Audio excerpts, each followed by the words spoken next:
Тармактык комитеттин кезектеги жыйынында финансы министри алына турган насыя 6 тармакты жакшыртууга багытталарын тизмектеп берди. Анда замандын талабына жараша экономиканы алдыга жылдыруу, санариптештүү жана жол инфраструктурасын жакшыртуу, энерго тармактын ишин жакшыртууга жумшаларын ырастады.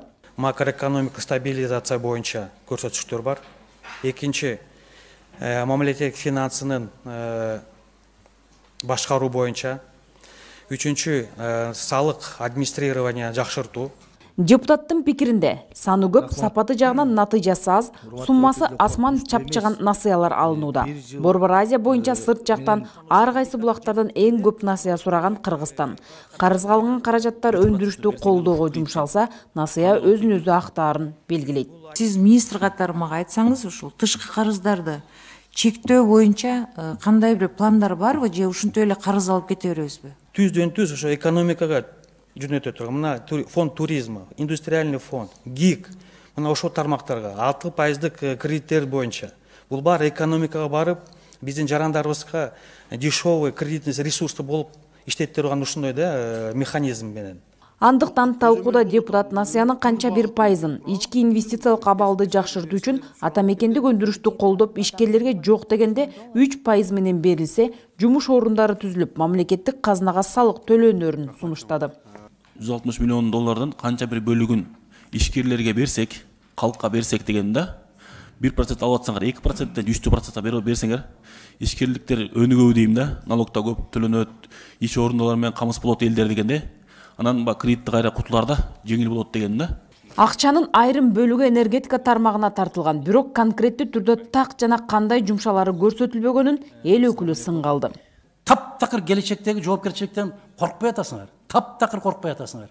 Дал ушундай болуп каржы министрлери далай турган сиздин ордуңузда.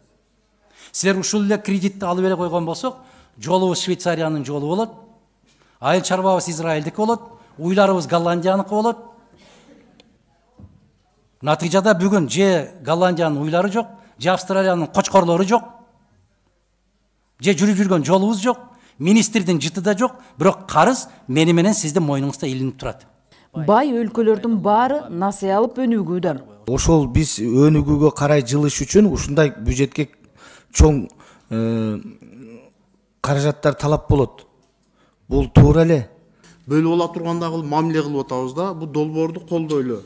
Баарыбыздын максатыбыз бир болуш керек. Мурункудай жок да көзөмөл болот да, бул өнүктүрүү багытын экен, туурабы? Жыйынтыгында Евразия өнүктүрүү банкынан 2022-23 жылдарга 160 миллион доллар насыя алуу тууралуу макулдашууну сунуш пикирлерди эске алуу менен бирге тармактык комитет колдоду. Башкы прокурордун айткандарына караганда, сот укук реформасын жүргүзөбүз деп 2019-жылы кабыл алынган кодекстер бир катар кыйынчылыктарды жараткан. Аталган мыйзамдарда кемчиликтер жана карама-каршылыктар укук коргоо органдарынын сот бийлигинин иштерине терс таасирин тийгизип, гумандаштыруу деп киргизилген өзгөртүүлөрдүн артындагы жаңы ченемдер тескерисинче оордотуучу жагдайларды жараткан.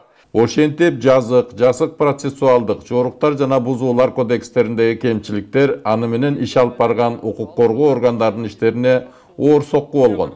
Натыйжада аларды кайра карап чыгууга туура келген. Жаңы кодекстердин колдонууга кириши менен көптөгөн укуктук карама-каршылыктар жоюлуп, укук коргоо органдарынын жумушу бир кыйла тартипке салынды. Башкы прокурордун отчетунда адам укуктарынын корголушу, мыйзамдуулуктун сакталышы, мыйзамдарда болуп келген алешемдиктер туурасында кеңири сөз болду. Башкы прокурордун маалыматынан кийин депутаттар суроо жоопко өтүштү. Айылдагы мугалимдердин бардыгын район борборуна чакырып, дипломдарды көтөрүп келгиле, биз текшеребиз деп ушундай окуя болуп аттыр да.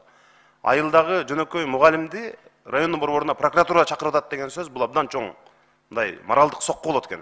Бүгүнкү күндө Кочкордогу болгон окуядан башка мамлекетте прокуратура бир да мугалим чакырып диплом текшерген жок. Кээде тергөөчүлөрдүн сабатсыздыгынан күнөөсүз адамдар жапа чегип калган учурлар болот. Адашып күнөөсүз бир адамды камап койгондон көрө адашып күнөөлүү 1000 адамды чыгарып бергиле. Не дегенде адам баласындагы эң чоң укук биринчи жашоо укугу, экинчи боштондук.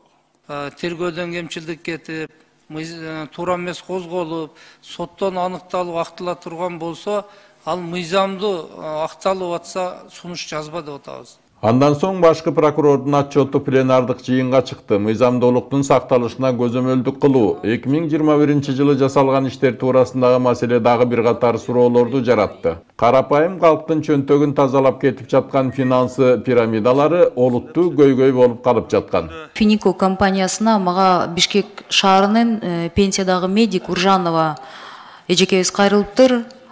Мага ошогондор көп дейт да. Ошондой финансовый пирамидаларды көзөмөлгө алыңыз деп мен суранат элем. Пирамида чоң көйгөй болуп атат. Прокуратурага билинип калган дагы бир жана алтын зергер буюмдарын сатып алуучу пирамиданы бизге арыз келип түшкөндүктөн тез арада ыкчам иштерди козгоп, бир нече адамды камаганбыз. Сот объектилердин курулушундагы көз будамайчылыкты текшерүү жагы да сунушталды. Ат Башы районунун Кара Булуң айылынан элдер кайрылган, арыз жазып, таза суу 2017 жылдан баштап чыгып баштаптыр. Ушунга чейин бүтпөй келет, текшерип бериле деп. Биз маалымат сурасак, жумуштун 85% бүткөн деп маалымат келген. Жерине барып текшерсек, бүткөн эмес, капташ курулган деген капташы жок, көп нерсе болгон эмес. Сиз депутат катары ошолордун адресин берсеңиз, мен текшерип жооп берейин сизге. Башкы прокурордун отчету мына ушул жана башка маселелердин алкагында талкууга алынып, жыйынтыгында канааттандырарлык деп табылды. Аталган кеңеш адам укуктары жана гендердик теңдикти сактоого багытталган маселелерди талкуулоочу маанилүү аянтча экенин белгилеп, бул жаатта өлкөдө көптөгөн иштер жасалганын айтты. Алсак, жогорку кеңеште жана жергиликтүү кеңештерде айымдардын санын 30%га жеткирүү багытында тийиштүү мыйзамдык талаптар иштелип чыгып, жигердүү колдоого ээ болду.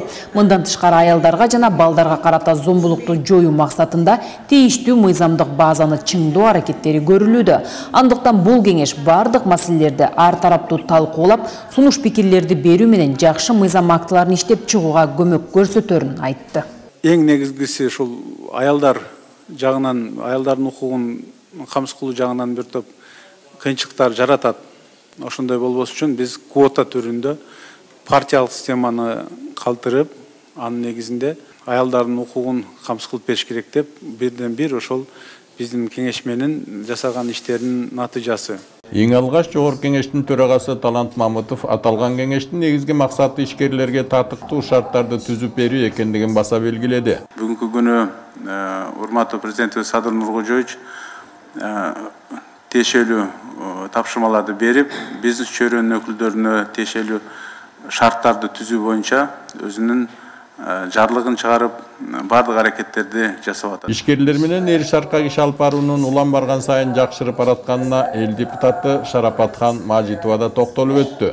Чоң-чоң максаттарды коюп, чоң-чоң идеяларды, чоң-чоң проектлерди алдыга коюп, мына ошолорду коркпостон аракет менен аткарууга мен тилектешмин. Жыйынга катышкандардын көңүлүн асма жолдорду курууну ишке ашыруу туурасында маселе болду. Biz ушул жерде заводун курсак, ошол бардык рельсаларды ушул жерден чыгарсак. Айтылган маалыматтарга таянсак, асма жолдор транспорту өтө ыңгайлуу, тез жана экологиялык жактан таза транспорт болот экен. Бул транспорт электр энергиясы менен жүргөндүктөн эч кандай атмосферага зыяндуу выбростарды чыгарбайт. Ошондой эле электр энергияны өтө аз расходтойт. Ошол убакта бул жерден бир нече көтөрүлгөндөн кийин мунун коопсуздук адамдарды тебелеп кетүү же болбосо коюшуп кетүү деген коопсуздугу жок. Бул идеяны төрага да колдоого алды. Бул биринчиден ушул табиатка дагы зыянын келтирбестен, тийгизбестен, ошондой эле бир кандайдыр бир тоолорду, жанагы рельефтерди бузбастан транспорт инфраструктурасын түзгөнгө бир чоң машиналардын ашыкча салмагынан улам жол бузулуп жатканын айткан эл өкүлү аларга тариф кандай болоруна кызыкты. Мына жолду талкалагандар ушул чоң-чоң компаниялардын унаалары. Мына ушуларга өзүнчө тарифтер коюлабы? Мыйзамдан сырткары ашыкча жүк менен жүргөнгө мүмкүн эмес. Биздин жолдорго өзгөчө ички жолдорго да. Министрликтен билдиргендей, жакында автожолдор мамлекеттик ишканасы түзүлгөн. Эми ал ишкана өзү салган жолдун сакталышына өзү кызыктар болуп, жоопкерчилик дагы ага жүктөлмөкчү. Жыйынтыгында эл өкүлдөрү жол фондусунун түзүлүшүн колдоду.